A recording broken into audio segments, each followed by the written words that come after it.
Hello dear students, कैसे हैं आप सब लोग। उम्मीद करता हूं कि आप सब लोग बहुत बेहतर होंगे, बहुत बढ़िया होंगे और बहुत बेहतर तरीके से प्रिपरेशन करने लग रहे होंगे अपने बोर्ड्स एग्जाम की। लेकर आ चुका हूं आप सब लोगों के लिए एक वन शॉट वीडियो, जिसके अंदर हम लोग काफी ज्यादा डिटेल में बात करने वाले हैं बैलेंस ऑफ पेमेंट के बारे में। Balance of payment class 12th economics का one of the most important topic है। यहाँ से एग्जाम में डेफिनेटली क्वेश्चन पूछे जाते हैं, चाहे आपका बोर्ड्स का एग्जाम हो, चाहे आगे चलकर आप सीयूटी की तैयारी कर रहे होंगे, तो उसके लिए भी ये वाले जो टॉपिक है ये बहुत ज़्यादा इंपॉर्टेंट है। यहाँ से एग्जाम में डेफिनेटली क्वेश्चन पूछा जाता है। बात करेंगे बैलेंस ऑफ पेमेंट के बारे में कि बैलेंस ऑफ पेमेंट का मतलब होता है क्या है, बैलेंस ऑफ पेमेंट के क्या क्या कंपोनेंट होते हैं, इक्विलिब्रियम जो है वो कैसे अचीव होता है, बैलेंस ऑफ पेमेंट सरप्लस का मतलब क्या होता है। तो शुरू करने से पहले मैं आप लोगों को बता देना चाहता हूं कि अगर आप सब लोग तैयारी कर रहे हैं सीयूटी की, तो आप सब लोग जुड़ सकते हैं हमारे साथ हमारे पेड बैचेस के अंदर, जहां पर आप सब लोग बहुत बेहतर तरीके से तैयारी कर सकते हैं अपने सीयूटी एग्जाम्स की। पेड कोर्सेज के अंदर इनरोल करने के लिए आपको सिंपली Adobe 7 की एप्लीकेशंस को डाउनलोड करना है प्ले स्टोर के ऊपर जाकर, और वहां पर मैक्सिमम डिस्काउंट के लिए कोड अप्लाई करना है Y828। तो आइए स्टार्ट करते हैं। और स्टार्ट करते हैं तो सबसे पहले पढ़ेंगे कि क्या क्या टॉपिक हम लोगों ने इसके अंदर पढ़ रहे हैं। तो बैलेंस ऑफ पेमेंट के अंदर सबसे पहले बात करेंगे कि बैलेंस ऑफ पेमेंट का मतलब क्या होता है, क्या क्या स्ट्रक्चर्स होते हैं बैलेंस ऑफ पेमेंट के। बैलेंस ऑफ पेमेंट के अंदर आपका करंट अकाउंट आता है, कैपिटल अकाउंट आता है एंड ऑफिशियल रिजर्व अकाउंट आता है। ऑफिशियल रिजर्व अकाउंट को ओआरए भी बोला जाता है। इक्विलिब्रियम एंड डिसइक्विलिब्रियम की बात करेंगे बैलेंस ऑफ पेमेंट के अंदर। बैलेंस ऑफ पेमेंट डेफिसिट और बैलेंस ऑफ पेमेंट सरप्लस की बात इसके अंदर होगी कि बैलेंस ऑफ पेमेंट डेफिसिट क्या होता है और सरप्लस क्या होता है। बात करते हैं बैलेंस ऑफ पेमेंट की।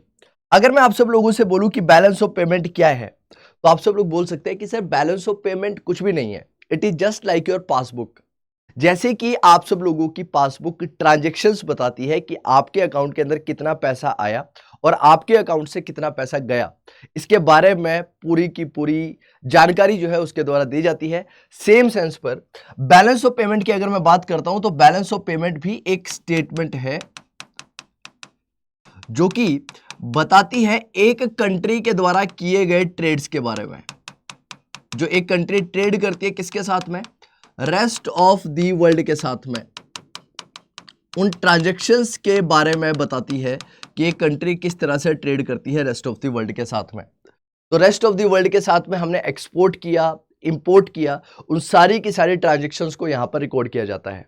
जब एक कंट्री दूसरी कंट्रीज के साथ एक्सपोर्ट करती है, तो उसकी वजह से फॉरेन एक्सचेंज रिजर्व जो है कंट्री के पास आता है और उसकी वजह से उसका फॉरेन एक्सचेंज रिजर्व बढ़ता है। जब अगर कोई कंट्री किसी कंट्री से इंपोर्ट करती है, तो उसकी वजह से फॉरेन एक्सचेंज रिजर्व के अंदर कमी आती है, क्योंकि जब हम इंपोर्ट करते हैं तो हम लोगों को पेमेंट करनी पड़ती है, और उन पेमेंट को हम लोग जब करते हैं तो उसकी वजह से हमारी फॉरेन करेंसी जो है वो कम होती है, और इसकी वजह से हमारी करेंसी भी डेप्रिशिएट करती है। इसलिए ज़्यादा हर कोई कंट्री इस चीज़ के ऊपर फोकस करती है कि ज़्यादा से ज़्यादा हमारे द्वारा एक्सपोर्ट किया जाए, ना कि इंपोर्ट किया जाए, जिसकी वजह से फॉरेन एक्सचेंज का रिजर्व हमारे पास बना रहे। अगर मैं बात करूं आप सब लोगों के सामने बैलेंस ऑफ पेमेंट की, तो बैलेंस ऑफ पेमेंट एक स्टेटमेंट ऑफ अकाउंट्स है जो दिखाती है सारी की सारी मॉनेटरी ट्रांजैक्शन और इकोनॉमिक ट्रांजैक्शन जो कि एक कंट्री के द्वारा की जाती है किसके साथ में, रेस्ट ऑफ द वर्ल्ड के साथ में, एक अकाउंटिंग पीरियड के अंदर। यानी कि अकाउंटिंग पीरियड की बात करने लग रहा है तो जनरली अकाउंटिंग पीरियड 1 अप्रैल से लेकर 31/03 तक चलता है। इसका मतलब बैलेंस ऑफ पेमेंट कैसा कॉन्सेप्ट है, बैलेंस ऑफ पेमेंट एक स्टॉक कॉन्सेप्ट है। कैसा कॉन्सेप्ट है बैलेंस ऑफ पेमेंट, एक स्टॉक कॉन्सेप्ट है। जनरली कितने का होता है, 1 साल का। यानी कि एक कंट्री पूरे के पूरे साल के अंदर किस तरह से वर्ल्ड की बाकी कंट्रियों के साथ ट्रेड करने लग रही है, उन सारी की सारी ट्रांजैक्शंस को यहां पर रिकॉर्ड किया जाता है। जब मैं ट्रेड की बात करता हूं तो एक चीज जरा ध्यान से समझने की कोशिश करिएगा। जब एक कंट्री वर्ल्ड के साथ में ट्रेड करती है, तो ट्रेड करने की वजह से मैंने आप लोगों को बताया कि फॉरेन एक्सचेंज आता है या फिर फॉरेन एक्सचेंज जाता है। तो सबसे बड़ी जो दिक्कत आती है इसके अंदर वो यही आती है कि कौन सी ट्रांजैक्शंस को हम लोगों ने कहां पर रिकॉर्ड करना है। क्योंकि बैलेंस ऑफ पेमेंट की अगर मैं बात करता हूं तो बैलेंस ऑफ पेमेंट के अंदर 3 अकाउंट जनरली होते हैं, करेंट अकाउंट होता है, कैपिटल अकाउंट होता है और एक ऑफिशियल रिजर्व अकाउंट होता है। तो करेंट अकाउंट के अंदर कौन सी ट्रांजैक्शंस को रिकॉर्ड किया जाता है, कैपिटल अकाउंट के अंदर कौन सी ट्रांजैक्शंस को रिकॉर्ड किया जाता है, और ऑफिशियल रिजर्व अकाउंट के अंदर कौन सी ट्रांजैक्शंस को रिकॉर्ड किया जाता है, वो सारी बातें इसके अंदर होती है। So these transactions may be made by the individuals, firms and the government of a country. अब ट्रांजैक्शन कौन कौन कर सकता है, अब ये क्वेश्चन आता है कि ट्रांजैक्शन जो होती है वो किस किस के द्वारा की जा सकती है। तो एक ट्रांजैक्शन एक इंडिविजुअल भी कर सकता है, राइट। ट्रांजैक्शन गवर्नमेंट के द्वारा भी हो सकती है, गवर्नमेंट भी ट्रेड कर सकती है, एक इंडिविजुअल भी ट्रेड कर सकता है, और एक फर्म भी ट्रेड कर सकती है, कंपनी भी ट्रेड कर सकती है। तो उन सबके द्वारा की गई ट्रांजैक्शंस को हम लोग यहाँ पर क्या करते हैं, रिकॉर्ड करते हैं एक पूरे साल की। क्लियर है। अब बात करेंगे, अगर मैं बात करता हूं आगे, तो आगे क्या कहता है, broadly the monetary transactions relate to, हम लोग सिर्फ और सिर्फ कौन सी ट्रांजैक्शंस को रिकॉर्ड करेंगे, यहां पर मॉनेटरी ट्रांजैक्शंस को ही रिकॉर्ड यहां पर किया जाएगा। और बैलेंस ऑफ पेमेंट के अंदर मॉनेटरी ट्रांजैक्शंस के अंदर क्या क्या आएगा, तो यहां पर क्या बोलता है, export and import of goods. अगर मैंने किसी कंट्री से एक्सपोर्ट या फिर इंपोर्ट की गुड्स, या फिर मैं एक्सपोर्ट और इंपोर्ट कर सकता हूं सर्विसेज को, या फिर मैं एक्सपोर्ट और इंपोर्ट कर सकता हूं कैपिटल गुड्स को। तो कई बार हम लोग इस चीज से कंफ्यूज हो जाते हैं कि अगर मैं कैपिटल गुड्स की बात कर रहा हूं तो कैपिटल गुड्स जो है वो कैपिटल अकाउंट के अंदर रिकॉर्ड होनी चाहिए, तो वो बिल्कुल गलत बात है। समझेंगे इस बारे में भी कि कैपिटल अकाउंट के अंदर कौन कौन सी ट्रांजैक्शंस रिकॉर्ड की जाती है। तो क्या बोलता है, इन the balance of payment language it is called merchandise. तो गुड्स की रिकॉर्डिंग जब होती है, जब एक्सपोर्ट और इंपोर्ट होता है गुड्स का, तो उसे मर्केंडाइज भी बोला जाता है, और इसे विजिबल ट्रेड के नाम से भी जाना जाता है। अच्छा, इसे विजिबल ट्रेड क्यों बोलते हैं, अगला क्वेश्चन ये होता है, क्योंकि जब हम किसी भी कंट्री के साथ में गुड्स को ट्रेड करते हैं तो गुड्स को आसानी से देखा जा सकता है, बॉर्डर को क्रॉस करते हुए अपनी आंखों से देख सकते हैं। वहीं पर सर्विसेज की अगर मैं बात करता हूं तो सर्विसेज इनविजिबल होती है, सर्विसेज को हम लोग देख नहीं सकते हैं जब वो एक कंट्री से दूसरी कंट्री जाती हैं। Simply because goods are visible when they cross the borders, right? So goods को क्या कर सकते हैं, हम लोग देख सकते हैं। तो जब वो बॉर्डर को क्रॉस करती हैं तो बॉर्डर को क्रॉस करते हुए हमारे द्वारा उन्हें देखा जा सकता है कि वो गुड्स जो है वो क्रॉस करके दूसरी कंट्री में चली गई हैं। Export and import of services जो है वो भी इसके अंदर रिकॉर्ड होता है। अगर मैं एक्सपोर्ट और इंपोर्ट ऑफ सर्विसेज की बात करूं तो सर्विसेज को भी हम लोग इसके अंदर रिकॉर्ड करते हैं, और सर्विसेज जो होती हैं उसको क्या बोला जाता है, उसे इनविजिबल ट्रेड बोला जाता है। अब सर्विसेज को इनविजिबल ट्रेड क्यों बोला जाता है, मैंने ऑलरेडी आपको बताया, क्योंकि सर्विसेज जो होती है उनको हम लोग बॉर्डर को क्रॉस करते हुए नहीं देख सकते हैं। Simply because services are not visible when they cross the borders. Services हमारे द्वारा देखी नहीं जाती है, या हम लोग नहीं देख सकते हैं उनको बॉर्डर क्रॉस करते हुए, तो services can not be seen. Third हमारे पास आता है international sale and purchase of financial assets. जब हम लोग फाइनेंशियल एसेट्स को परचेज करते हैं, फाइनेंशियल एसेट्स का मतलब क्या होता है, stocks, bonds, right. Financial transactions का मतलब क्या है, किसी भी कंपनी के जब आप शेयर्स को परचेज करते हैं, गवर्नमेंट्स की बॉन्ड्स को आपके द्वारा जब परचेज किया जाता है तो उन सबको बोला जाता है फाइनेंशियल इंस्ट्रूमेंट। और जब आप फाइनेंशियल इंस्ट्रूमेंट में ट्रेड करते हैं तो आपका फाइनेंशियल एसेट क्रिएट होता है।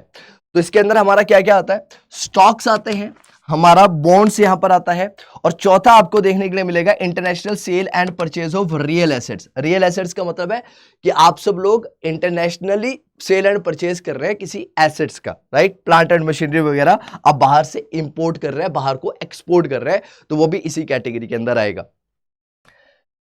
नाउ अब अगला इंपॉर्टेंट पॉइंट क्या आता है, अब अगला इंपॉर्टेंट पॉइंट आता है कि सर ठीक है, हम लोगों ने समझ लिया कि क्या क्या इसके अंदर रिकॉर्ड होगा। तो हम लोगों ने बोला कि सर इसके अंदर हम लोग गुड्स को रिकॉर्ड करते हैं, हम लोग सर्विसेज को रिकॉर्ड करते हैं, हम फाइनेंशियल इंस्ट्रूमेंट को रिकॉर्ड करते हैं, हम लोग एसेट्स को रिकॉर्ड करते हैं, है ना, रियल एसेट्स को रिकॉर्ड करते हैं। ठीक है, ये समझ में आ गया। लेकिन आप ये बताइए कि अब इन ट्रांजेक्शन्स को किसी भी अकाउंट में, चाहे करेंट अकाउंट है, कैपिटल अकाउंट है, कैसे रिकॉर्ड किया जाएगा। तो यार सिंपल सा कॉन्सेप्ट है कि अगर जब हम लोग एक्सपोर्ट करते हैं तो एक्सपोर्ट करने की वजह से हमारे पास पैसा आता है, तो अगर पैसा आएगा तो उसे क्रेडिट साइड पर रिकॉर्ड करेंगे, और अगर हमारे यहां से पैसा जाता है तो उसे डेबिट साइड पर रिकॉर्ड किया जाता है। तो क्या बोला जाता है, there is an inflow of foreign exchange into the country. Country के अंदर इनफ्लो होता है फॉरेन एक्सचेंज का अगर हम लोग क्या करते हैं, एक्सपोर्ट करते हैं। अगर हमारे द्वारा एक्सपोर्ट किया जाता है तो inflow of the foreign exchange होता है, right. When the foreigners invest in our financial और real asset, यानी कि सिंपल सा कॉन्सेप्ट है कि अगर हमारे पास पैसा आ रहा है, यानी कि कोई पर्सन है जो इंडिया के बाहर है और इंडिया के अंदर आकर किसी भी तरह से निवेश करता है, तो उसकी वजह से हमारे पास पैसा आता है, और अगर हमारे पास पैसा आएगा तो उन ट्रांजैक्शंस को क्रेडिट साइड पर रिकॉर्ड किया जाएगा। अगर हमारे यहां से पैसा जाता है तो उन ट्रांजेक्शन्स को हम लोग डेबिट साइड पर रिकॉर्ड करते हैं, सिंपली याद रखना। Likewise there is an outflow of foreign exchange from our country, हमारी कंट्री से आउटफ्लो देखने के लिए मिलता है रेस्ट ऑफ द वर्ल्ड के अंदर जब हम लोग इंपोर्ट करते हैं गुड्स और सर्विसेज को, यानी कि जब हमारे द्वारा गुड्स और सर्विसेज को इंपोर्ट किया जाता है, तो गुड्स और सर्विसेज को जब हम दूसरी कंट्री से इंपोर्ट करते हैं तो हमारे यहां से पैसा जाता है, तो आउटफ्लो होता है।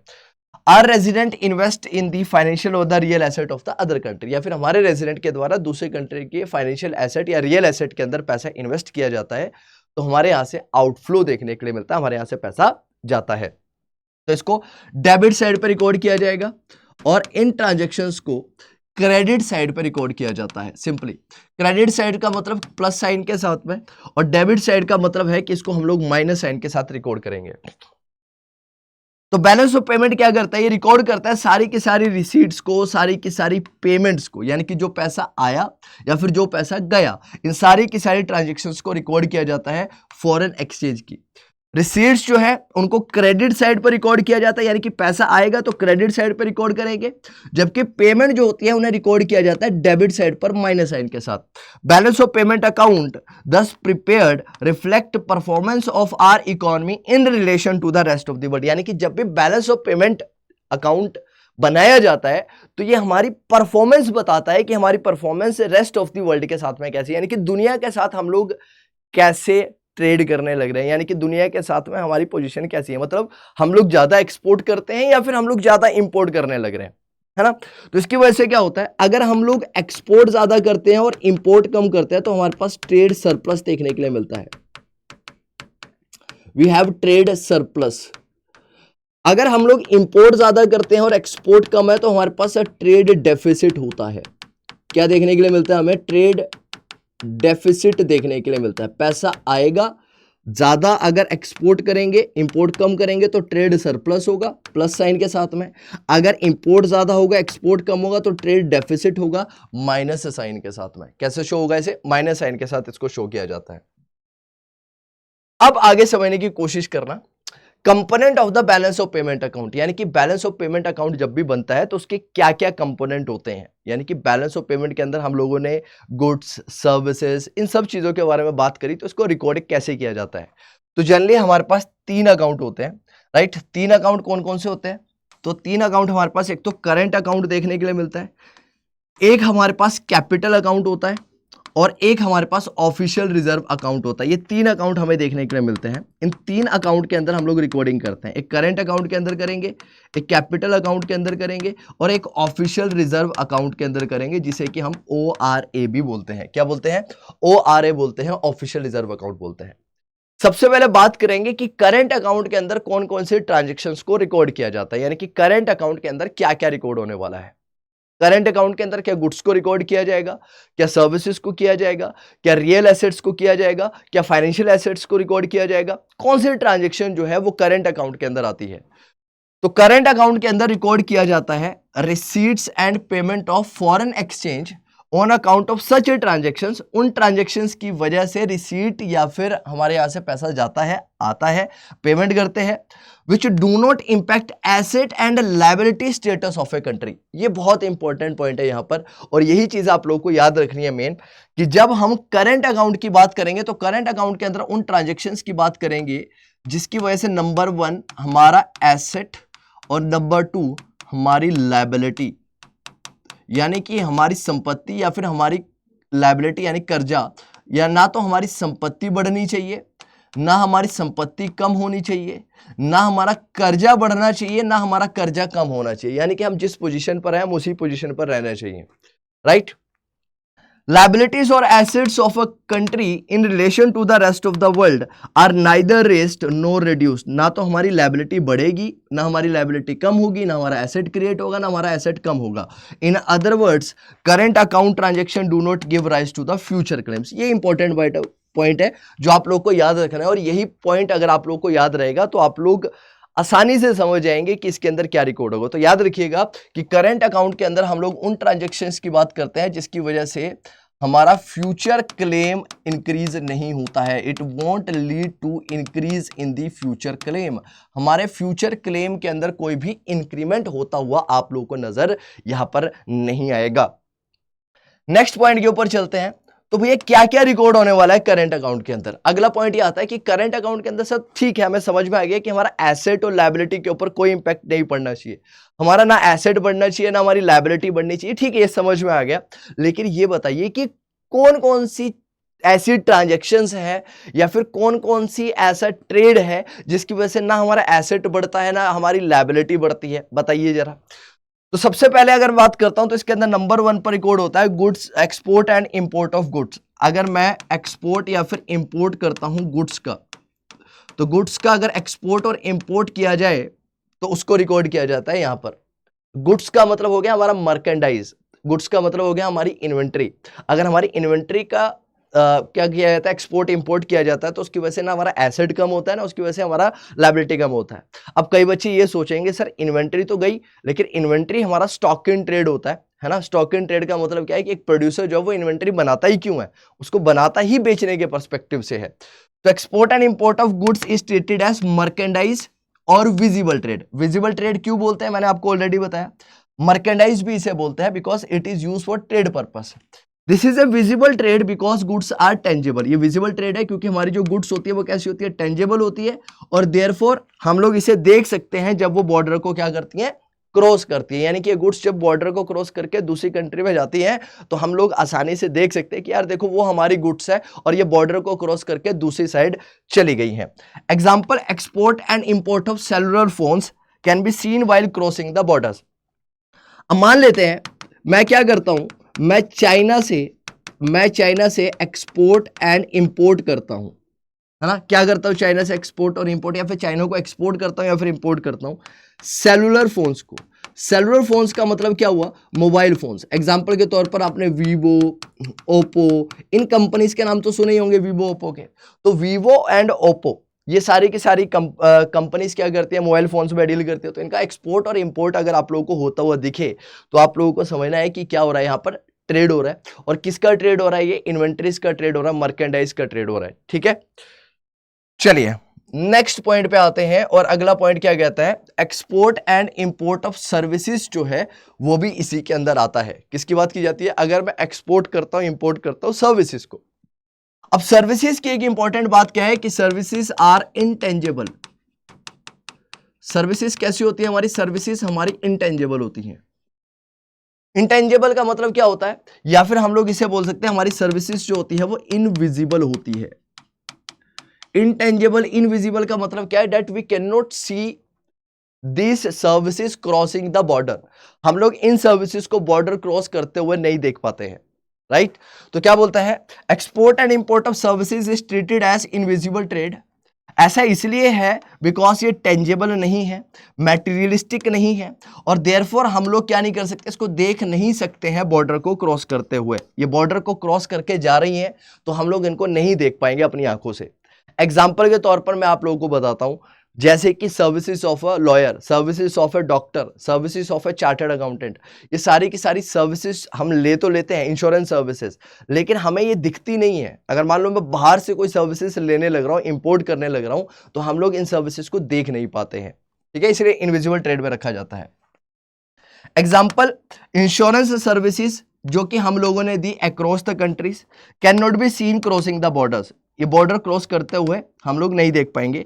सर्विसेज को हम लोग फर्दर क्लासिफाई करते हैं दो कैटेगरी के अंदर। सर्विसेज हमारे पास दो तरह की होती है, एक हमारे पास फैक्टर सर्विसेज होती है और एक हमारे पास नॉन फैक्टर सर्विसेज होती है। तो हम लोग जानते हैं यार कि फैक्टर सर्विसेज का मतलब क्या होता है, जो फैक्टर्स ऑफ प्रोडक्शंस की वजह से जो सर्विसेज जनरेट होती है। हमारे पास 4 फैक्टर्स ऑफ प्रोडक्शन है, land, labour, capital, entrepreneur. Land के बदले में हमें रेंट मिलता है, कैपिटल के बदले में इंटरेस्ट मिलता है, लेबर के बदले में वेजेस मिलती है, और एंटरप्रेन्योरशिप के बदले में प्रॉफिट मिलता है।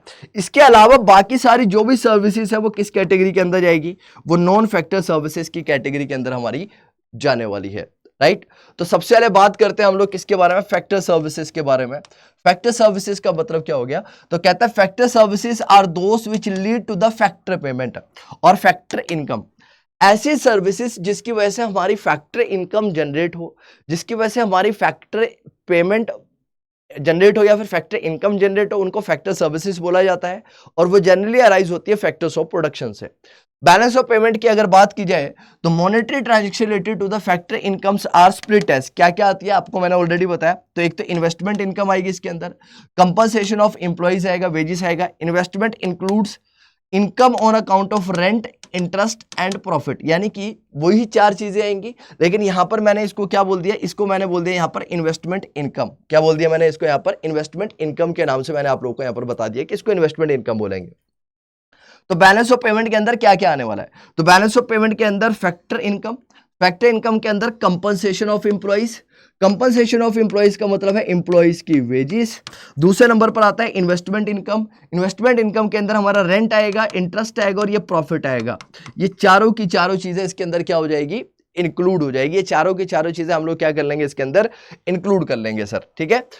तो ये सारी की सारी चीजें हमारी इंक्लूड होती है किसके अंदर, करंट अकाउंट के अंदर, ठीक है, राइट। फैक्टर सर्विसेज हमें समझ में आ गया, ठीक है। फैक्टर सर्विसेज के अंदर हम लोग क्या इंक्लूड करेंगे, फैक्टर्स ऑफ प्रोडक्शन से होने वाली इनकम को इंक्लूड करते हैं, है ना। चलिए आगे, नॉन फैक्टर सर्विसेज के अंदर क्या आता है, other than factor services are non factor income. So non factor services include all services other than factor services. तो फैक्टर सर्विसेज के अलावा जो सर्विसेज होती हैं वो सारी की सारी नॉन फैक्टर सर्विसेज के अंदर आती है, जैसे कि इंश्योरेंस की सर्विसेज, बैंकिंग की सर्विसेज, ये सारे का सारा क्या है, एग्जांपल है। All of these are examples. Monetary transactions related to non factor services are recorded at receipt when these services are exported. यानी कि अगर हम लोग बात करते हैं और अगर नॉन फैक्टर सर्विसेज हम लोग देते हैं, इंश्योरेंस सर्विसेज, बैंकिंग सर्विसेज अगर हमारे द्वारा दी जा रही हैं तो हमारे पास पैसा आता है। तो क्या होता है, हमारे पास पैसा आता है तो उसको क्रेडिट साइड पर रिकॉर्ड किया जाता है करेंट अकाउंट के अंदर। और दूसरी तरफ अगर हम लोग ये सर्विसेज लेते हैं बाहर से, इंश्योरेंस सर्विसेज, बैंकिंग सर्विसेज, तो इसकी वजह से हमारी कंट्री से पैसा जाता है, फॉरेन एक्सचेंज जाता है, तो उसको डेबिट साइड पर रिकॉर्ड किया जाता है। तीसरा क्या रिकॉर्ड होता है इसके अंदर आता है करंट ट्रांसफर्स। करंट ट्रांसफर्स के अंदर बात करते हैं हम लोग, these are transfers for free. यानी कि अगर आप लोग इसे समझे तो ये ट्रांसफर पेमेंट है या फिर ट्रांसफर रिसीट है। ट्रांसफर रिसीट्स का मतलब क्या होता है, फैक्टर इनकम के अंदर हम लोगों ने बात करी फैक्टर्स ऑफ प्रोडक्शन से जनरेट होने वाली इनकम की। ट्रांसफर के अंदर हम लोगों ने बात करी ट्रांसफर इनकम के अंदर या फिर ट्रांसफर पेमेंट के अंदर क्या होता है, हम बात करते हैं उन सर्विसेज की, उन ट्रांजैक्शंस की जो कि वन साइडेड होती है, यूनिलेटरल होती है, जिसके अंदर आप दो तरफीय ट्रांजैक्शन नहीं देते हैं। Current transfers refers to transfer for free, these are unilateral transfers. कैसी होती है, यूनिलेटरल ट्रांसफर्स है, made by way of gift, grant, remittance. यानी कि गिफ्ट दे दिया, ग्रांट दे दिया, रेमिटेंस दे दिया, है ना, स्कॉलरशिप दे दी, ये वन साइडेड ट्रांजैक्शंस है। बाय रेजिडेंट सेटल्ड अब्रॉड, किसके द्वारा जाती है, रेजिडेंट के द्वारा, जो कहां पर है, अब्रॉड में रहते हैं, ठीक है, जो अब्रॉड में रेजिडेंट रहते हैं उनके द्वारा जो सर्विसेज दी जा रही हैं, डोनेशन दी जा रही है, ग्रांट दी जा रही है पॉलिटिकल पार्टीज को या फिर कोई भी चीज है, वो सारी यहां पर रिकॉर्ड होती है। So in the balance of payment account current transfers are treated as element of invisible. तो करंट ट्रांसफर को कैसे दिखाया जाता है, इनविजिबल का साइन के साथ दिखाया जाता है। और इनविजिबल का मतलब क्या है कि पैसा अगर आएगा, ये सर्विसेज हम देने लग रहे हैं तो हमारे साथ से पैसा जाएगा तो उसको डेबिट साइड पर दिखाया जाएगा, अगर बाहर से पैसा आने लग रहा है तो इसको क्रेडिट साइड पर दिखाएंगे। लेकिन दिखाएंगे कहां पर, करंट अकाउंट के अंदर दिखाते हैं। कहां पर दिखाते हैं, करंट अकाउंट के अंदर, ठीक है ना। इंपॉर्टेंट ऑब्जर्वेशन, क्या चीज आप लोगों ने यहां पर ऑब्जर्व करी, आपने ये ऑब्जर्व किया कि करंट अकाउंट के अंदर कौन कौन से ट्रांजैक्शंस को रिकॉर्ड किया जाएगा और कौन से ट्रांजैक्शंस को रिकॉर्ड नहीं किया जाएगा। So in the balance of payment account, current transfers are treated as element of invisible, so that invisible in the balance of payment account include, invisible के अंदर क्या क्या आने वाला है, तो monetary transactions related to export and import of factor services, monetary transactions को include करेंगे export and import of services की वजह से। Monetary transaction data related to the export and import of non factor services को include किया जाता है यहाँ पर। और monetary transactions related to the current transfers, यानी कि यार सीधा सा कॉन्सेप्ट है कि करंट अकाउंट के अंदर हम लोग विजिबल प्लस इनविजिबल दोनों को रिकॉर्ड करते हैं। विजिबल के अंदर हम लोग गुड्स की बात करते हैं, मर्केंडाइज की बात करते हैं, विजिबल ट्रेड की बात करते हैं। इनविजिबल के अंदर हम लोग बात करते हैं किसकी, फैक्टर पेमेंट की, हम लोग बात करते हैं ट्रांसफर पेमेंट की, या फिर फैक्टर इनकम की और ट्रांसफर इनकम की बात इसके अंदर की जाती है। नेक्स्ट अब आता है हमारे पास what is the component of current account of the balance of payment. Current account जो है उसके बैलेंस ऑफ पेमेंट का स्ट्रक्चर जो है वो ओवरऑल हमें कैसे दिखता है। यहां पर आता है export of goods, then we have import of goods, then we have invisibles. ये तीन चीजें हम लोग को देखने के लिए मिलती है, एक्सपोर्ट, इंपोर्ट एंड इनविजिबल। ठीक है, ये चीजें मैंने आपको बता दी। Export and import of merchandise आएगा, export and import of visibles इसको बोल लो। Income including component of income from factor services आती है, नॉन फैक्टर सर्विसेज आती है, शिपिंग, इंश्योरेंस, बैंकिंग सर्विसेज वगैरह। करंट ट्रांसफर्स आता है, gift, grants, right and remittance वगैरह। ये सारी की सारी चीजें इसी के अंदर आप लोग को देखने के लिए मिलने वाली है। नाउ इंपॉर्टेंट पॉइंट क्या है कि current account records all payment to the rest of the world as debit, है ना। कैसे दिखाता है, डेबिट दिखाता है अगर, और डेबिट को दिखाया जाता है माइनस साइन के साथ में। अगर हम लोगों को पैसा आ रहा है रेस्ट ऑफ द वर्ल्ड से तो उसको हम लोग क्रेडिट साइड पे दिखाते हैं प्लस साइन के साथ में। कैसे दिखाया जाता है, इसे प्लस साइन के साथ दिखाया जाता है। Net receipt refers to the difference between the receipts and the payment. तो अगर मुझे ये जानना है कि करंट अकाउंट के अंदर ओवरऑल मैं पॉजिटिव में हूं या फिर नेगेटिव में हूं, तो क्या करूंगा, तो मैं टोटल देखूंगा कि भैया मेरे पास क्रेडिट का पैसा कितना आया और मेरे पास डेबिट का पैसा कितना गया। आया पैसा कितना, गया पैसा कितना, तो आया में से गया को माइनस कर दूंगा तो मुझे पता चल जाएगा कि भाई एग्जैक्टली मेरे पास कितना पैसा आया या फिर मैं कितना पैसा देकर आया, यानी कि मैं सरप्लस में हूं या फिर मैं डेफिसिट में हूं। Estimation of balance of payment related to the current account. Current account से रिलेटेड एस्टिमेशन की बात करते हैं। So balance relating to the current account balance of payment is estimated in the 4 parameters as under। 4 parameter के through हम लोग इसको मेजर करते हैं। तो सबसे पहले अगर आपको ओवरऑल बैलेंस निकालना है करंट अकाउंट के अंदर तो आपके पास 4 तरीके रहेंगे। सबसे पहले क्या निकलेगा, ट्रेड बैलेंस निकलेगा, जिसको कि मर्केंडाइज बैलेंस भी बोला जाता है। तो इसको कैसे निकाला जाएगा, तो यहां पर हम लोग सिर्फ और सिर्फ किसकी बात करने वाले हैं, गुड्स की बात करने वाले हैं। तो यहां पर हम लोग एक्सपोर्ट में से इंपोर्ट को सिंपली माइनस कर देंगे। तो trade balance is reflected as trade deficit. तो अगर हम लोगों ने इंपोर्ट ज्यादा किया है और एक्सपोर्ट कम है हमारा, तो हमारे पास नेचुरली हमारे यहां से फॉरेन करेंसी गई होगी, तो इसका मतलब ट्रेड डेफिसिट होगा। हमने एक्सपोर्ट ज्यादा किया है, इंपोर्ट कम है, तो नेचुरली हमें ट्रेड सरप्लस देखने के लिए मिलेगा, trade deficit, and we have trade surplus when x is greater than m। Then पहला ये आपने रिकॉर्ड किया। दूसरे नंबर पर आप लोगों ने क्या किया, goods and services balance. Goods and services balance निकाला। गुड्स एंड सर्विसेज बैलेंस के अंदर आप क्या करोगे, export of goods, export of non factor services, इसको ऐड करोगे, माइनस करोगे import of goods and import of non factor services को। तो इससे आपका ओवरऑल ट्रेड बैलेंस निकल कर आएगा, plus balance of account of the non factor services. ये ओवरऑल बैलेंस जो है वो आपका यहां पर निकल कर आता है। देन आप बात करते हैं इनविजिबल बैलेंस की। इनविजिबल बैलेंस के अंदर non factor services, balance of income, balance on factor services, balance on current account, इनको इंक्लूड किया जाता है। देन ओवरऑल अगर आप करंट अकाउंट की बात करेंगे तो करंट अकाउंट के अंदर trade balance plus invisible balance दोनों को इंक्लूड कर दो, आपका ओवरऑल जो बैलेंस है वो निकल कर आ जाएगा किसका, आपका करंट अकाउंट का। अब इसको समझते हैं एक एग्जांपल के साथ में, एक एग्जांपल के साथ में, ताकि आप लोग बेहतर तरीके से समझ आए कि इसके अंदर रिकॉर्डिंग जो है वो ओवरऑल कैसे की जाती है। तो यार देखो, सबसे पहले हमारे पास कुछ कंपोनेंट यहां पर दे रखे हैं, आइटम्स हमें दे रखी है और US मिलियन डॉलर के अंदर अमाउंट दे रखी है। सबसे पहले हम बात करते हैं, हमारे पास एक्सपोर्ट है, एक्सपोर्ट 337,237 का है। इंपोर्ट हम लोग करने लग रहे हैं 517,519 का। इनविजिबल हमारे पास नेट इनविजिबल ट्रेड 1,23,026 का है। नॉन फैक्टर सर्विसेज हमारे पास 81941 की है। इनकम जो है हमारे पास 28,861 की है।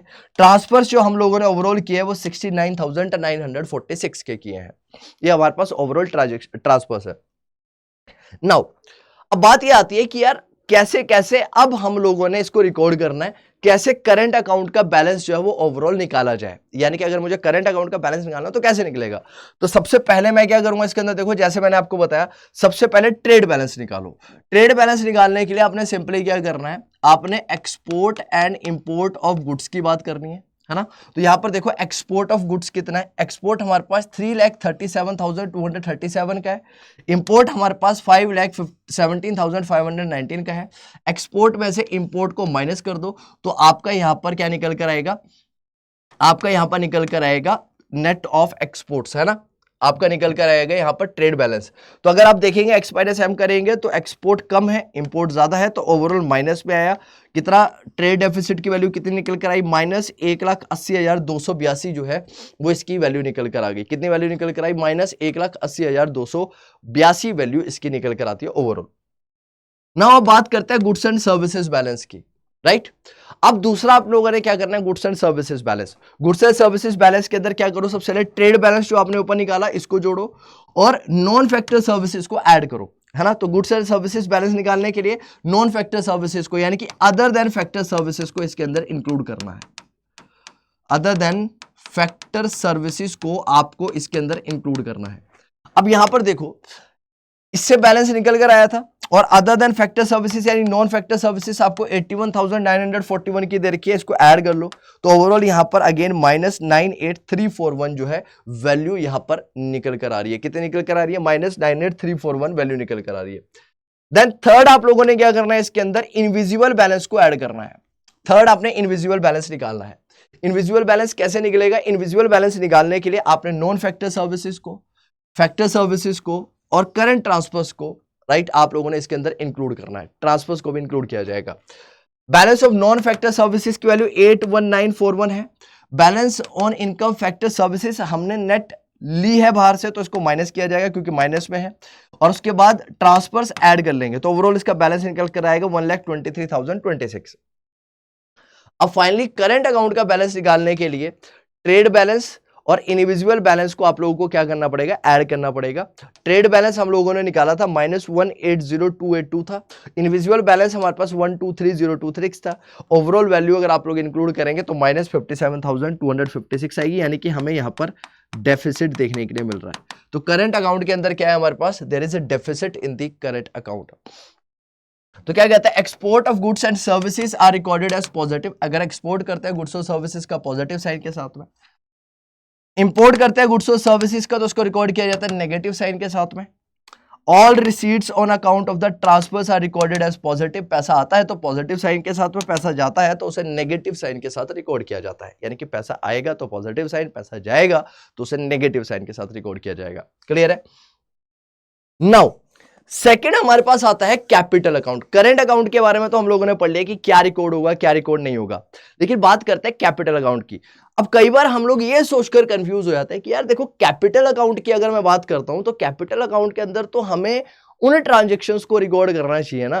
कौन सी ट्रांजेक्शन को सर वही ट्रांजेक्शंस रिकॉर्ड होनी चाहिए जिन ट्रांजेक्शंस से हमारा प्लांट एंड मशीनरी जाएगा, क्योंकि हम लोग अकाउंट्स के अंदर पढ़ते हुए हैं कि कैपिटल अकाउंट का मतलब हो गया प्लांट एंड मशीनरी अकाउंट एक कंपनी का, है ना, एसेट वाला अकाउंट कंपनी। नहीं सर, यहां पर कैपिटल अकाउंट के अंदर कौन सी ट्रांजैक्शन रिकॉर्ड होती है बात करेंगे। तो क्या बोलता है, कैपिटल अकाउंट रिकॉर्ड करता है receipts and payment of such transactions जिसकी वजह से हमारी एसेट और लायबिलिटी इंक्रीज या फिर डिक्रीज होती है। एसेट एंड लायबिलिटी इंक्रीज या फिर डिक्रीज होती है। तो जिन ट्रांजैक्शंस की वजह से हमारी एसेट्स और लायबिलिटी इंक्रीज या फिर डिक्रीज हो जाए उसको क्या बोला जाता है, उसको कैपिटल अकाउंट के अंदर उन ट्रांजैक्शंस को हमारे द्वारा रिकॉर्ड किया जाता है, right.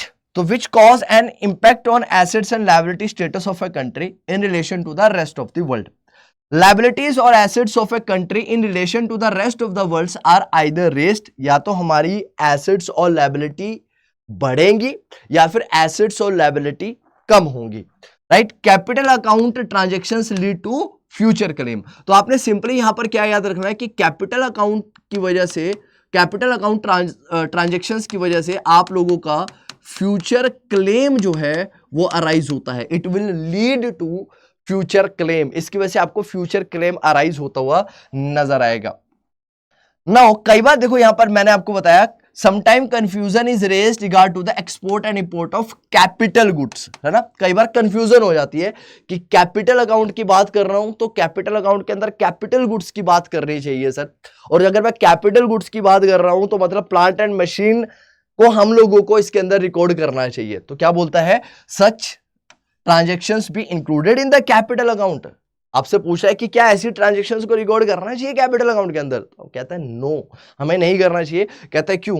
Let it absolutely clear that export and import of the type of goods, ये भी गुड्स ही है, चाहे कंज्यूमर हो चाहे कैपिटल गुड्स हो, कहता है ये भी गुड्स है हमारी, और जब गुड्स है तो गुड्स को रिकॉर्ड किया जाएगा, विजिबल है, विजिबल है, तो कहां पर रिकॉर्ड होगी? कैपिटल अकाउंट के अंदर। तो कहता है इज रिकॉर्डेड एज मर्केंडाइज और visible trade in the current account of balance of payment. कहां पर रिकॉर्ड होगी भैया? बैलेंस ऑफ पेमेंट के करंट अकाउंट के अंदर रिकॉर्ड होगी। तो thus export and import of capital goods has nothing to do with the capital account of the balance of payment. इसका capital account of balance of payment के साथ कोई लेना देना नहीं है, बस इसको सिंपली कहां पर रिकॉर्ड किया जाएगा? कैपिटल अकाउंट में किया जाएगा। कहां पर किया जाएगा मेरे बच्चे? कैपिटल अकाउंट के अंदर हम लोग इसे रिकॉर्ड करते हैं, सॉरी करंट अकाउंट के अंदर रिकॉर्ड करते हैं, ना कि कैपिटल अकाउंट के अंदर। तो सर क्वेश्चन ये आता है कि कैपिटल अकाउंट के अंदर फिर क्या रिकॉर्ड किया जाए? अगर ये कैपिटल अकाउंट के अंदर हम प्लांट एंड मशीनरी से रिलेटेड ट्रांजैक्शंस, कैपिटल एसेट से रिलेटेड ट्रांजैक्शंस को रिकॉर्ड नहीं करेंगे तो क्या रिकॉर्ड करूं सर मैं, बताओ? तो कहता है two principal component of the capital accounts are borrowings. Number one, आप बोरोइंग्स को रिकॉर्ड करते हो। बोरोइंग्स को क्यों इंक्लूड करते हो यहां पर? तो हमने क्या पढ़ा था कि कैपिटल अकाउंट के अंदर हम उन ट्रांजैक्शंस को रिकॉर्ड करते हैं जिन ट्रांजैक्शंस की वजह से हमारे एसेट्स या फिर लायबिलिटी के अंदर इंक्रीमेंट या फिर डिक्रीमेंट हो जाए। एग्जाम्पल के तौर पर मैंने बोरोइंग्स करी, बोरोइंग्स का मतलब बाहर से पैसा उठाया, तो जब मैं बाहर से पैसा उठाऊंगा तो उसकी वजह से मेरा कर्जा, मेरी लायबिलिटी बढ़ जाएगी, और मेरी लायबिलिटी बढ़ेगी तो मेरा कैपिटल अकाउंट के अंदर उन ट्रांजैक्शंस को रिकॉर्ड किया जाएगा, ना कि करंट अकाउंट में। सो बोरोइंग्स को स्प्लिट करते हैं हम लोग ऐसे: external commercial borrowings, it is available at the market rate of interest. तो एक तो हमारे पास कॉमर्शियल बोरोइंग होती है। कॉमर्शियल बोरोइंग का मतलब है कि हम लोग मार्केट से पैसा उठा रहे हैं, है ना। जब मार्केट से पैसा उठाते हैं तो इसके ऊपर हमें क्या पे करना पड़ता है? इसके ऊपर हमें इंटरेस्ट पे करना पड़ता है। व्हाट वी हैव टू पे? वी हैव टू पे interest on this transactions. In transactions के ऊपर क्या पे करेंगे अपन लोग? इंटरेस्ट पे करते हैं। Second, external assistance. External assistance का मतलब होता है कि बाहर से हमें पैसा मिल जाए लेकिन कम रेट ऑफ इंटरेस्ट के ऊपर मिले या फिर इंटरेस्ट ना लगे उसके ऊपर, तो it is available at the concessional rate of interest. ठीक है। So borrowing from rest of the world raises are liability. बाहर से पैसा बोरो करते हैं तो लायबिलिटी बढ़ती है रेस्ट ऑफ द वर्ल्ड के साथ में। That it is recorded as the credit item. कहता है अब देखो, अब बाहर से पैसा लिया तो पैसा तो आया ना, और पैसा आया तो क्रेडिट साइड पे रिकॉर्ड होगा। कहां पर रिकॉर्ड होगा? वो क्रेडिट साइड पे हम लोग उस पैसे को क्या करने वाले हैं? रिकॉर्ड करने वाले हैं। So the reason is all receipts of the foreign exchange are recorded as the credit items in the balance of payment account. Thus, borrowings of the rest of the world or lending to the rest of the world would be recorded as debit items in the capital account, as it causes flow of foreign exchange from our country to the rest of the world. तो हमारी country से दूसरी country में पैसा गया तो उसको minus sign के साथ दिखाया जाएगा, और बाहर से अगर पैसा आया तो पॉजिटिव साइन के साथ। अब एसेट लायबिलिटी क्रिएट हो रही है, डिक्रीज हो रही है, उससे अपन को लेना देना नहीं है, बस अपन को ये लेना देना है कि एसेट लायबिलिटी बन रही है या नहीं बन रही है, बस दैट्स इट। नाउ और क्या आता है इसके अंदर? Portfolio investment. So portfolio investment का मतलब क्या होता है? इसके अंदर जो आपके फॉरेन इंस्टीट्यूशनल इन्वेस्टर्स होते हैं वो जब हमारी कंट्री के अंदर पैसा निवेश करते हैं, है ना, तो जब हमारी कंट्री के अंदर, अब इसके अंदर आप लोग देखते हैं FPI and FDI, foreign portfolio investment and foreign direct investment है, इनकी बात की जाती है, right. So foreign portfolio investment या फिर फॉरेन डायरेक्ट इन्वेस्टमेंट होती है, तो उसकी वजह से हमारे पास पैसा आता है, लेकिन जहां पर भी वो इन्वेस्ट करेंगे वहां से वो स्टेक ले लेते हैं अपने। तो जब वो स्टेक लेते हैं तो उसकी वजह से हमारा जो एसेट है वो डिक्रीज हो जाता है। So it is investment by rest of the world in the shares and the bonds of the domestic companies. Foreign direct investment, it relate to the ownership of enterprise in the domestic economy by rest of the world, है ना। दो तरीके हैं यार foreign से पैसे को invest करने के। एक तो यह है कि एसेट ले लो, और दूसरा तरीका क्या है कि एक तो क्या करो कि कंपनी को ही परचेज कर लो जिसके अंदर भी आप पैसा इन्वेस्ट कर रहे हैं, या फिर दूसरा तरीका यह है कि कंपनी को ना परचेज करके आप लोग क्या करो, सिर्फ और सिर्फ प्रॉफिट के लिए जाओ कि भैया हमें सिर्फ और सिर्फ प्रॉफिट दे दो। एग्जांपल वॉलमार्ट के स्टोर्स इंडिया के अंदर, ठीक है, तो वहां पर इन्वेस्टमेंट है। Then we have NRI deposits. NRI का मतलब होता है नॉन रेजिडेंट इंडियंस। तो जो नॉन रेजिडेंट इंडियंस जो है वो डिपॉजिट करते हैं उसको रिकॉर्ड किया जाता है in the context of the Indian economy. NRI deposit is also significant constituent of the capital account. ये भी बहुत इंपॉर्टेंट कॉन्स्टिट्यूएंट है However, here a note of caution is essential. Only such NRI deposits are to be considered as component of the capital account which are made in the domestic economy. यानी कि NRI ने पैसा भेजा लेकिन कहां पर, domestic economy के अंदर, इंडिया के अंदर, उसी को ही कंसीडर करना है, बाकी किसी को कंसीडर नहीं करेंगे। तो non resident Indian should make a deposit in India, कहां पर डिपॉजिट करे, वो इंडिया के अंदर ही डिपॉजिट करे, तभी उसको रिकॉर्ड करना है, अदरवाइज नहीं करना है। It also need to be noted that money sent by the NRIs to their families in India is to be treated as current transfers, right? तो जो NRIs बाहर इंडिया के अंदर अपने फैमिली मेंबर्स को पैसा भेजेंगे तो ये यूनिलेटरल ट्रांसफर्स आएगा, यूनिलेटरल ट्रांसफर माना जाएगा, वन साइडेड पेमेंट है, तो इसको कहां पर रिकॉर्ड किया जाएगा, करंट ट्रांसफर्स के अंदर, and are to be recorded in the current account of the balance of payment. Only deposit held by the NRI in the domestic economy are to be considered as component of the capital account. ठीक है, तो ये चीज याद रखना, ये important है यहां पर थोड़ा सा, है ना। Banking capital, other NRI deposit. Banking capital is yet another component of the capital account. It refer to the foreign assets held by the commercial bank. तो कमर्शियल बैंक के पास जो फॉरेन एसेट्स होते हैं उनकी बात करता है। Owing to the drawdown of the foreign assets of the commercial bank, the commercial bank converting their foreign assets into liquidity, inflow of foreign exchange into the domestic economy tend to rise। इसकी वजह से भी जो inflow है वो क्या हो जाता है, राइज हो जाता है, बढ़ जाता है। ठीक है, now short term trade credit भी इसके अंदर आता है। In the context of the Indian balance of payment, short term credit is another important component of the capital account. It arises on account of the purchase in the international market without making immediate payment. तो short term credit का मतलब क्या होता है यार, कि आज मुझे कोई एसेट चाहिए, कुछ भी मुझे सामान खरीदना है, राइट, फॉरेन मार्केट से, तो मैं खरीद लूँ लेकिन क्रेडिट के बेसिस पर खरीद लूँ, लेकिन उसकी वजह से हमारी लायबिलिटी जो है वो राइज होगी डेफिनेटली। अगर बाहर से मान लेते हैं, मैं फ्यूचर पेमेंट करने की बात किसी को कहता हूँ, मैं कहता हूँ यार मेरे को एक एसेट चाहिए लेकिन मैं उसकी पेमेंट अभी नहीं कर पाऊंगा, मैं फ्यूचर में तेरे को उसकी पेमेंट करूंगा, तो उसकी वजह से फ्यूचर क्लेम अराइज होगा। तो फ्यूचर क्लेम अराइज होगा तो उसको कहां पर रिकॉर्ड किया जाएगा, कैपिटल अकाउंट के अंदर। So repayment of short term debt to rest of the world lead to outflow of the foreign exchange to the rest of the world. अगर हम लोग रिपेमेंट करते हैं, राइट, तो शॉर्ट टर्म डेट की, तो उसकी वजह से हमारे यहाँ से पैसा फॉरेन एक्सचेंज जो है वो जाता है, आएगा नहीं। Accordingly it is recorded in the capital account with a negative sign.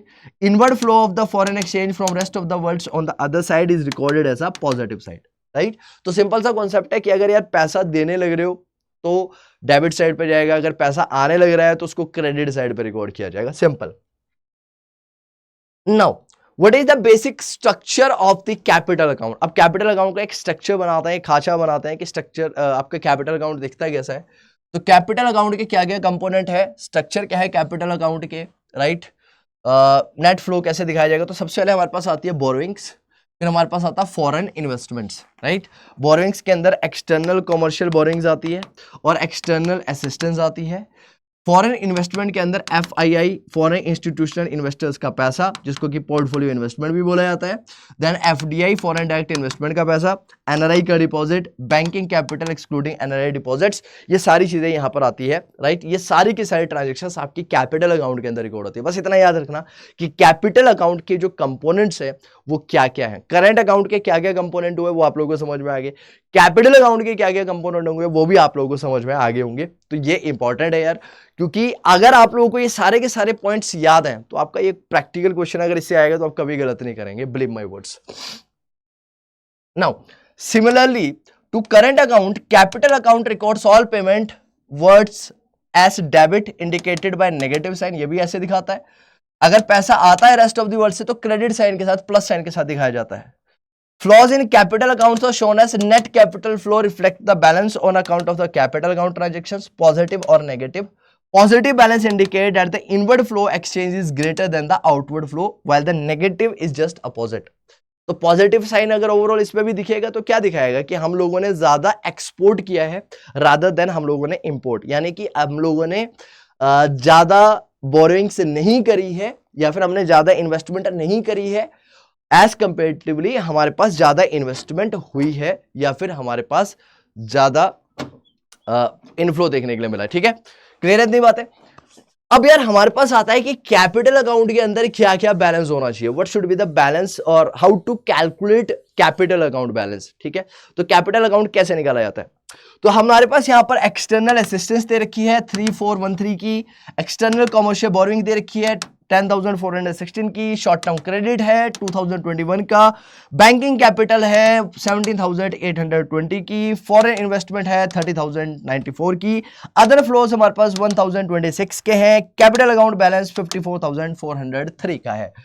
तो आप लोगों को क्या करना है, आप लोगों को चेक करना है कि यहां पर क्या दिखाया जा रहा है। तो क्या दिखा रहा है, तो it shows that during the period there has been a net inflow of foreign exchange, पैसा आया है ज्यादा, है ना, या तो बाहर से इन्वेस्टमेंट हुई होगी, राइट, या फिर हम लोगों ने बाहर से पैसा उठाया होगा, बोरिंग्स करी होगी। US 54,403 on account of capital account balance of payment transactions. Clear है। नाउ ओवरऑल बैलेंस की अगर मैं बात करता हूं, तो in the Indian balance of payment accounting system, overall balance is estimated as total of current account balance, capital account balance and errors and omission account for statistical discrepancies। अब देखो यार, मुझे अगर overall balance of payment account का balance निकालना है, मुझसे पूछा है कि आपका ओवरऑल बैलेंस ऑफ पेमेंट का जो बैलेंस है वो क्या है, तो आप बोलेंगे सर हमारा करंट अकाउंट का बैलेंस ऐड कर लो, हमारे कैपिटल अकाउंट के बैलेंस को ऐड कर लो, और एरर एंड ओमिशन अकाउंट के बैलेंस को भी एडजस्ट कर लो। एरर एंड ओमिशन मतलब क्या होता है यहाँ पर, इसका मतलब यार कि कई बार हम लोगों से गलतियां हो जाती है। कैसे गलतियां हो जाती है कि हम लोगों को लिखना कुछ और होता था, तो आप लिख कोई छोड़ देते थे। कई बार होता है ना कि 1094 लिखना था, आप लोगों ने 1064 लिख दिया, तो उसकी वजह से 30 की जो ट्रांजेक्शन, 30 की जो ट्रांजेक्शन है वो गलत रिकॉर्ड होगी, है ना, तो वही होता है। तो इसके अंदर ओवरऑल बैलेंस क्या आएगा, current account balance, capital account, और एक हम ऑप्शन देते हैं एरर एंड ओमिशन अकाउंट को भी। और error and omission account basically गलती है, अकाउंटिंग गलती है, जो हो सकती है किसी से भी, कोई बड़ी बात नहीं है, तो थोड़ा बहुत यहां पर भी एडजस्टमेंट हो जाता है। In the Indian balance of payment accounting system, overall balance is estimated as the total of current account balance, capital account balance and error and omission balance।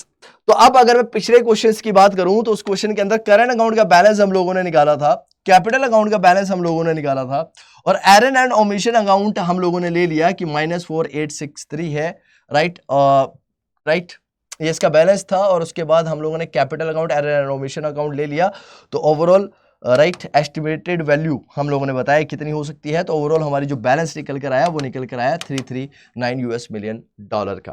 तो current account balance, capital account balance, estimated value of error and omissions हम लोगों ने बोली कितनी है, -486, और net हमारा balance आ गया कितना, 339।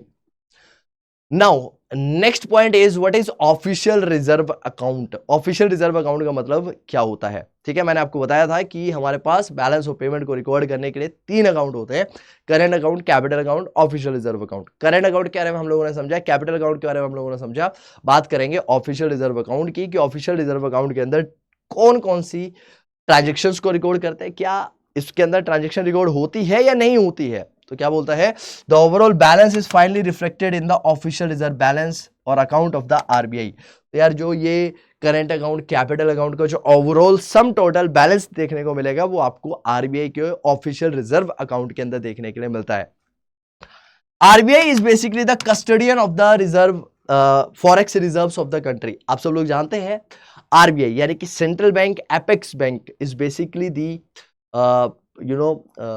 the authority, it has the authority to regulate and to manage the foreign exchange market। foreign exchange reserves किसके पास रहते हैं, आरबीआई के पास ही रहते हैं, आप सब लोग जानते होंगे। All foreign forex transactions in the countries are routed through the RBI। सारी की सारी ट्रांजेक्शन्स, पूरी की पूरी ट्रांजेक्शन्स कंट्री के अंदर किसके थ्रू होती है, फॉरेन एक्सचेंज की, आरबीआई के थ्रू होती है। इफ ओवरऑल बैलेंस जो है वो हमारा पॉजिटिव आ जाता है, if overall balance is positive it causes increase in the official reserve account. यानी कि अगर ये जो हमने बैलेंस निकाला था ऑफिशियल रिजर्व अकाउंट का, अगर ओवरऑल बैलेंस जो है वो पॉजिटिव आएगा तो इसका मतलब इनफ्लो है। अगर ओवरऑल बैलेंस जो है वो नेगेटिव आता है तो वो दिखाता है कि हमारे पास ऑफिशियल रिजर्व्स के अंदर कमी हुई है, राइट। अब इस क्वेश्चन के अंदर अगर आप लोग देखेंगे तो official reserve account of the RBI would show a decrease of -$3339 million, क्योंकि इसको यहां पर माइनस साइन के साथ शो किया जा रहा है। कैसे दिखाया जा रहा है, -$3339 के साथ दिखाया जा रहा है। अब आप लोग कुछ यहां पर इंपॉर्टेंट ऑब्जर्वेशन देखते हैं और आपको उस इंपॉर्टेंट ऑब्जर्वेशन को ध्यान रखने की आवश्यकता है। कभी कभी कहता है ऑफिशियल रिजर्व अकाउंट शो किया जाता है ऑफिशियल रिजर्व अकाउंट को कैपिटल अकाउंट का ही पार्ट, यानी कि कई बार हम तीनों अकाउंट नहीं दिखाते हैं, current account, capital account, official reserve account, तीनों नहीं दिखाएंगे।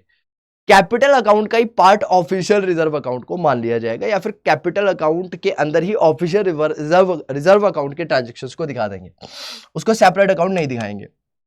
अगर ऑफिशियल रिजर्व अकाउंट पार्ट दिखाया जाता है कैपिटल अकाउंट का, तो बैलेंस ऑफ पेमेंट हमेशा बैलेंस करेगा। मतलब क्योंकि यार ओवरऑल जो हमारा डिफरेंस आएगा वो डिफरेंस किसका होगा, ऑफिशियल रिजर्व अकाउंट में हमारा दिख जाएगा। तो ओवरऑल कैपिटल अकाउंट के अंदर हम लोग उसको इंक्लूड कर रहे हैं तो वो डिफरेंस उसके अंदर आ जाएगा, तो नेट आपका बैलेंस ऑफ पेमेंट जीरो हो जाएगा। यानी कि सिंपल सा लॉजिक आप लोग ऐसा समझिए कि जब भी मैं बैलेंस ऑफ पेमेंट स्टेटमेंट की बात करता हूं तो बैलेंस ऑफ पेमेंट स्टेटमेंट आपकी नेचुरली बैलेंस करनी चाहिए। नेचुरली बैलेंस करने का मतलब क्या है कि यार इट शुड बी जीरो, ये जीरो होनी चाहिए, इसके अंदर कुछ भी वेरिएशंस नहीं होने चाहिए। Because for purpose of balancing balance of payment account, increase in the official reserve account is indicated by a negative sign while decrease is indicated by a positive sign. Table 3 is an example of India's balance of payment wherein increase or decrease in the official reserve account is shown as a part of capital account balance of payment. Accordingly, balance of payment shows a perfect balance, or the balance of payment account is equal to 0. Table 3 is based on the actual performance. देखो आज देख लेते हैं। Item दे रखी है, import दे रखा है, export दे रखा है, ट्रेड बैलेंस दे रखा है, इनविजिबल दे रखा है, current account, capital account, error and omission, overall balance. अब ओवरऑल बैलेंस देखो यहाँ पर कितना -3339, राइट। तो ऑफिशियल रिजर्व अकाउंट क्या दिखाता है 3339। अब ये माइनस साइन के साथ है, तो माइनस साइन का मतलब क्या है कि हमारे पास ऑफिशियल रिजर्व में कमी हुई है। यहां पर माइनस साइन क्या दिखाता है ऑफिशियल रिजर्व, और यहां पर क्या होगा ये प्लस हो जाएगा ऑफिशियल रिजर्व अकाउंट। ये प्लस होगा तभी तो ओवरऑल वैल्यू जीरो आएगी। जब ये ओवरऑल वैल्यू आप लोग की जीरो हो जाएगी, इसका मतलब अगर ओवरऑल बैलेंस माइनस है तो आपका ऑफिशियल रिजर्व अकाउंट प्लस होगा, तभी ओवरऑल बैलेंस कर जाएगा जीरो। और ऑफिशियल रिजर्व अकाउंट का प्लस होना ये शो करेगा कि हमारे पास यहां पर क्या है फॉरेन एक्सचेंज गई है, डेफिशिएंसी हमारे पास देखने के लिए मिलेगी। ठीक है, तो in case official reserve account are not shown as a part of the capital account, the official reserve account is separately presented as classified below. तो एक तो कैपिटल अकाउंट का पार्ट शो कर दिया आपको ऑफिशियल रिजर्व अकाउंट, एक कहता है अगर कैपिटल अकाउंट का पार्ट ना शो करो तो कहता सेपरेट दिखा लो, फिर क्या दिक्कत है, कुछ दिक्कत नहीं है। तो इनको दिखाया जाता है, इसको क्लासिफाई किया जाता है बिलो द लाइन आइटम्स। उस सिचुएशंस के अंदर करंट और कैपिटल अकाउंट जो है वो सरप्लस और डेफिसिट बैलेंस ऑफ पेमेंट दिखा सकते हैं। Balance of payment surplus account, capital account surplus when official reserve account is not a part of the capital account. Balance of payment deficit current account balance, capital account balance when official reserve account is a part of the capital account. तो कहता है देखो यार यहां पर क्या है, part नहीं है तो क्या करना है वो भी बता दिया, अगर पार्ट है तो भी बता दिया मैंने क्या करना है। तो balance of payment always balance when official reserve account is a part of capital account and therefore current account balance plus capital account balance should always be equals to zero. किसके बराबर होना चाहिए भैया, जीरो के बराबर होना चाहिए। Now what is equilibrium and disequilibrium in balance of payment? Equilibrium और disequilibrium का मतलब क्या होता है? So balance of payment equilibrium stuck when current account balance, capital account balance, error and omission balance should be equal to zero, and there is no movement increase or decrease of official reserves of the central bank. In case we ignore the element of errors and omission, we can say that balance of payment account is stuck when. अब balance of payment equilibrium कहाँ पर देखने के लिए मिलेगा, वहां पर देखने के लिए मिलेगा जहां पर आपका balance of payment account की overall value जीरो देखने के लिए मिलेगी, right? Current account balance, capital account balance zero and there is no movement increase और decrease of the official reserve account. यानी कि अगर आपका ओवरऑल बैलेंस जो है वो जीरो आ जाता है, राइट, तो बैलेंस ऑफ पेमेंट का जो ओवरऑल बैलेंस है वो अगर जीरो है तो आपका इक्विलिब्रियम वहां पर स्टक हो जाएगा। तो नहीं तो क्या हो सकता है, we can say that balance of payment is a state of equilibrium when any negative balance in the current account is equally counter balance by a positive balance in the capital account, right. और official reserve account के अंदर कोई चीज नहीं, यानी कि capital account के अंदर ही ऑफिशियल रिजर्व अकाउंट को बताया गया है, इंक्लूड किया गया है। और इसके साथ साथ इसका जो ओवरऑल बैलेंस है वो कितना आ रहा है, जीरो आ रहा है, तो उस केस में आपकी वैल्यू निकल जाएगी। Thus in a state of balance of payment equilibrium inward flow of foreign exchange on account of current account and capital account transaction is exactly equal to the outflow of the foreign exchange. तो inflow outflow दोनों एक दूसरे के क्या हो जाएगा, बराबर हो जाएगा। डिसइक्विलिब्रियम कब होता है, जब आपका बैलेंस जीरो नहीं आता है, राइट, आपको कुछ पॉजिटिव या फिर नेगेटिव नंबर वहां पर दिखता है। मतलब कि मैंने आपको बताया कि बैलेंस ऑफ पेमेंट का जो बैलेंस है वो हमेशा जीरो आना चाहिए, लेकिन जीरो नहीं आ रहा है सर, तो क्या करें, तो भैया इसका मतलब कि आपका डिसइक्विलिब्रियम है। डिसइक्विलिब्रियम है तो इक्विलिब्रियम को अटेन करना पड़ेगा, इक्विलिब्रियम लेकर आना पड़ेगा। तो इक्विलिब्रियम लेकर आने के लिए क्या करना पड़ेगा? In such case sum total of the current account balance and capital account balance is some positive number, it indicate balance of payment surplus. On the other hand, if the sum total of the current account balance and the capital account balance is some negative number, it indicates balance of payment deficit. तो ये surplus और deficit के बारे में बताता है। तो balance of payment disequilibrium कब होता है? Current account balance capital account balance not equal to zero. Balance of payment surplus कब होता है? जब current account capital account zero नहीं है लेकिन पॉजिटिव नंबर है। बैलेंस ऑफ पेमेंट डेफिसिट कब होगा? Current account balance capital account balance कोई नेगेटिव नंबर है। अगर पॉजिटिव नंबर है, नेगेटिव नंबर है और जीरो नहीं है तो डिसइक्विलिब्रियम है। क्लियर है? Deficit when, balance of payment के अंदर डेफिसिट कब होता है? जब current account balance capital account balance is some negative number. ठीक है, ये तो अपन लोगों को समझ में आ गया। Then we have two types of transactions in balance of payment. Number one is autonomous transactions, number two is accommodating transaction. दो टाइप के ट्रांजैक्शन होते हैं, एक ऑटोनॉमस होती है, एक एकोमोडेटिंग होती है। Notice autonomous transactions. Autonomous transactions वो होती हैं that are basically taken for consideration of profit, यानी कि प्रॉफिट के बदले में या फिर प्रॉफिट के लिए की जाने वाली ट्रांजैक्शंस को हम लोग ऑटोनॉमस ट्रांजैक्शंस बोलते हैं। और एकोमोडेटिंग आइटम्स जो होती है वो बैलेंसिंग या फिर एकोमोडेटिंग ट्रांजैक्शंस बैलेंसिंग ट्रांजैक्शंस होती है, जो कि प्रॉफिट कमाने के उद्देश्य के साथ नहीं की जाती है बल्कि just to manage the balance of payment. Classification, autonomous items जो होती है उसको अबव द लाइन आइटम्स बोला जाता है इसीलिए, और इनको बिलो द लाइन आइटम्स बोला जाता है। Movement of the goods, autonomous items में involve the movements of the goods. इसके अंदर मूवमेंट हो सकती है गुड्स का अक्रॉस द बॉर्डर्स वगैरह, यानी कि नॉर्मली ट्रांजैक्शंस को रिकॉर्ड किया जाता है। एकोमोडेटिंग के अंदर कोई भी मूवमेंट नहीं होगा। यहाँ पर हम लोग ऑफिशियल रिजर्व अकाउंट की बात करते हैं, ऑफिशियल अकाउंट की ट्रांजैक्शंस की बात करते हैं, और ये जनरली की जाती है ताकि बैलेंस ऑफ पेमेंट अकाउंट को बैलेंस किया जा सके। इंपैक्ट, ऑटोनॉमस आइटम्स जो होती हैं इनका बैलेंस ऑफ पेमेंट इम्बैलेंस हो जाता है, और ये क्या करने के लिए, करेक्शन करने के लिए बैलेंस ऑफ पेमेंट अकाउंट को की जाती हैं। राइट, कि बैलेंस ऑफ पेमेंट अकाउंट को हम लोग क्या कर दें, करेक्ट कर लें। राइट, चलो इसके फायदे क्या क्या है? एक तो हमें फाइनेंशियल स्टेटस पता चलता है एक इकोनॉमी का फाइनेंशियल स्टेटस ओवरऑल क्या है। राइट, दूसरा यार मॉनेटरी और फिस्कल पॉलिसीज के बारे में पता चलता है कि ओवरऑल कंट्री की जो सिचुएशन है वो कैसी है। करंट अकाउंट और कैपिटल अकाउंट के बीच में क्या डिफरेंस है। बैलेंस ऑफ ट्रेड और बैलेंस ऑफ पेमेंट का मतलब क्या होता है। Current account, balance of trade account, capital account, क्या फर्क है इन सारे के सारे अकाउंट में, वो यहाँ पर आप लोगों को कई बार ऐसे क्वेश्चंस पूछ ले जाते हैं। तो ये मैंने आप लोगों को ऑलरेडी समझा दिया यार कि बैलेंस ऑफ पेमेंट और बैलेंस ऑफ ट्रेड क्या होता है ना। ये सारी की सारी चीजें आप सब लोगों के लिए बहुत ज्यादा इंपॉर्टेंट थी। ये सारी चीजें मैंने इसलिए आपको डिफरेंस नहीं बताया अभी यहाँ पे, क्योंकि मैंने ये सारी चीजें अभी थोड़ी देर पहले पूरे वीडियो के अंदर डिटेल में ये एक्सप्लेन कर दी है। तो यार उम्मीद करता हूं कि आप सब लोगों को ये सेशन बहुत ज्यादा पसंद आया होगा। सेशन तो पसंद आ ही गया होगा, लेकिन आप लोगों को बता देना चाहता हूं कि अगर आप सब लोग तैयारी कर रहे हैं बोर्ड्स की प्लस CUT की, तो आप हमारे साथ जुड़कर तैयारी कर सकते हैं, क्योंकि हम सब लोग करवाने लग रहे हैं आप सब लोगों को सबसे बेहतर तरीके से तैयारी। और जैसे हमारा रिजल्ट आता है उस रिजल्ट के हिसाब से देखा जाए तो सबसे बेस्ट प्लेटफॉर्म प्रिपरेशन के लिए है। तो आप सब लोग कैसे जुड़ सकते हैं हमारे साथ? तो दो ऑप्शन है।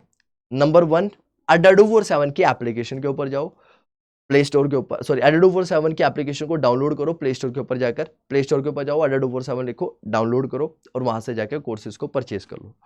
मैक्सिमम डिस्काउंट अगर आप लोग को चाहिए यार तो कोड लगा लेना Y828, यानी कि ये वाला कोड आप लोगों ने यूज करना है, इससे आपको मैक्सिमम डिस्काउंट जो है वो देखने के लिए वहां पर मिल जाएगा। सेकंड थिंग, अगर आप सब लोग कहते हैं कि सर हमें वहां से परचेज नहीं करना, कुछ और तरीका बताओ सर, कुछ नया बताओ सर, कुछ नया तरीका बताओ सर, ये सब पुराने हो चुके हैं, तो यार आप सब लोग सिंपली क्या कर सकते हैं, किसी भी ब्राउजर को ओपन कर सकते हैं, है ना। फोन सब चलाते होंगे, लैपटॉप सब चलाते होंगे, ब्राउजर्स को ओपन करिए, वहां पर टाइप करिए ADADO47। ADADO47 टाइप करते ही आपको आएगा India's largest vernacular learning platform. इसके ऊपर क्लिक करिए। क्लिक करने के बाद ऑल कोर्सेज के ऊपर जाइए। ऑल कोर्सेज के ऊपर जाने के बाद UG एंड PG के ऊपर जाइए। UG एंड PG के ऊपर जाने के बाद CUT UG के ऊपर जाइए। CUT UG के अंदर आपको बहुत सारे कोर्सेज देखने के लिए मिलेंगे। CUT महापैक, CUT science, CUT commerce, CUT arts, right, ये सारे के सारे कोर्सेज आपको वहां पर देखने के लिए मिलने वाले हैं। आप सब लोगों को सिंपली क्या करना है, सिंपली आप सब लोगों ने सीयूटी महापैक या फिर सीयूटी कॉमर्स या फिर सीयूटी ह्यूमैनिटीज के अंदर भी इकोनॉमिक्स क्योंकि है, तो अगर आप ह्यूमैनिटीज से हैं तो आप लोग इस बैच को परचेज कर सकते हैं, नहीं तो कॉमर्स। मैं रिकमेंड करता हूं सीयूटी महापैक को परचेज करने के लिए। महापैक क्यों रिकमेंडेड है, क्योंकि एक तो इसके अंदर आपको बुक्स मिलती हैं, दूसरा जितने भी हमारे आगे चलकर बैचेस आते हैं सारे के सारे बैचेस का फ्री एक्सेस आप लोगों को मिल जाता है, जिसके अंदर प्रतिज्ञा बैच, प्रतिज्ञा 1.0, प्रतिज्ञा 2.0, जितने भी हमारे रिजल्ट ओरिएंटेड बैचेस रहते हैं उन सबका एक्सेस आप लोगों को वहां पे देखने के लिए मिलता है। तो यार इस बैच को ज्वाइन करने के लिए आप लोगों ने क्या करना है, सिंपली कुछ नहीं करना, यहां पर जाओ, महापैक महापैक दोनों में फर्क है, एक का प्राइस ज्यादा है, एक का कम है। एक के अंदर आपको हार्ड बुक्स आपके घर के, hard copy of the books जो आपके घर के अंदर डिलीवर कर दी जाती है, economics, business studies, accountancy, political science, history, जो भी आपका सब्जेक्ट है उनकी, तो आप लोगों ने इसको परचेज करना है। और दूसरे के अंदर आपको बुक्स नहीं मिलती है, इसके अंदर बुक्स मिलेगी, इसके अंदर नहीं मिलेगी। आपने जैसे इसको परचेज करना है, बाय नाउ के ऊपर क्लिक करिएगा बुक्स वाले के लिए, यहां से इस कोड को रिमूव करिएगा, प्राइस बढ़ा हुआ नजर आएगा, बाय नाउ के ऊपर क्लिक करना, बाय नाउ के ऊपर क्लिक करते कोड लगा देना Y828। जैसे आप यार ये Y828 अप्लाई करेंगे ना, तो आप लोग देखेंगे आपको यहाँ पर 3454 रुपीज का डिस्काउंट देखने के लिए मिलेगा, और ये कोर्स 16,886 रुपए का पूरे साल के लिए आपके लिए रहने वाला है, राइट। चलिए, सो उम्मीद करता हूं कि आप सब लोगों को ये सेशन बहुत ज्यादा अच्छा लगा होगा, और इसी तरह के सेशंस के लिए जुड़े रहिए हमारे साथ। मिलते हैं आप सब लोगों से अगली क्लास में, तब तक के लिए मैं आपका मेंटर आप सबसे कहता हूं जय हिंद।